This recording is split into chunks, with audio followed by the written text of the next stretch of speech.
Naging bulag ba tayo sa ating buhay? Purihin natin si Jesus, Maria at Jose. Mga kaibigan, mga kapatid, narito na naman ang inyong lingkod, Father Bob, isang paring Karmelita. Tuloy-tuloy lang tayo sa ating mga pagninilay at pagsisikap upang maging mabunga ang lahat ng ating mga pinagnilayan. Ngayon ay araw ng Lunes, nasa 18 araw na tayo sa buwan ng Nobyembre, 2024. Napakalamig ng panahon ngayon at umuulan.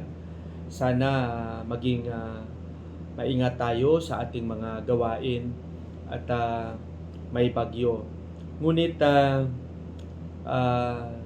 sa araw na ito ay hinahamon tayo palagi na maging mabuti at maging masigasig anuman ang ating mga ginagawa.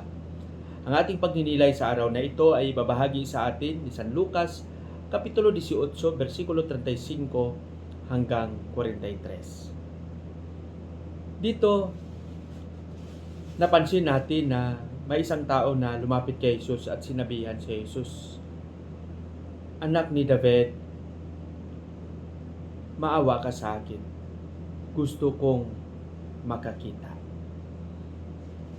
Mas magandang tanungin din natin ang ating sarili.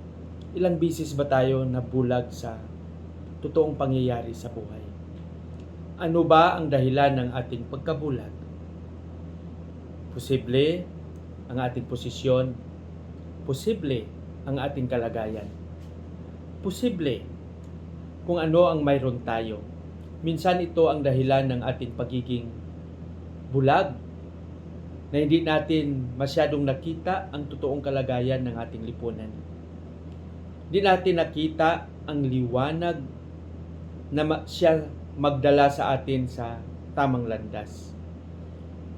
Maraming mga pagkakataon posible na nakita natin ang liwanag na ito, ngunit pinipilit nating maging bulag dahil ayaw nating makialam, ayaw nating magkaroon ng dagdag na tungkulin, dagdag na pagtugon sa ating misyon. Ngunit patuloy tayong hinahamon na maging tapat sa ating pagiging Kristiyano. Alam nyo mga kaibigan, mga kapatid, ang isa sa malaking kasalanan na pwede natin gawin ay yung may magagawa sana tayong mabuti ngunit hindi natin ginawa. Posible ang pagiging tahimik natin. Posible ang pagiging paralisa natin na hindi tayo makatayo, hindi tayo makalakad, hindi tayo makakilos sa pagtugon. Dahil naging bulag tayo ay ang sistema ng ating lipunan. Posible politika na kung saan ang paghari-harian ay siyang nangingibabaw at nagdulot ito ng matinding takot sa nakakarami. Posible ang kawalan ng pag-asa. Posible ang estado na walang maniwala sa atin dahil mahirap lang tayo.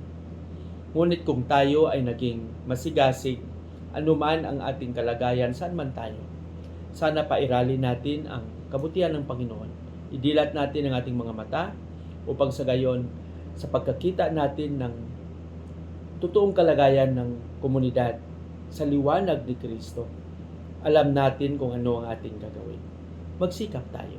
Patnubayan nawa tayo ng Panginoon sa ating panalangin. Panginoong Hesus, turuan mo kaming maging tapat at gabayan mo kami ng iyong liwanag upang sa gayon ay makita namin ang kabutihan mo at ang iyong awa at pagmamahal sa bawat isa sa amin. Amen.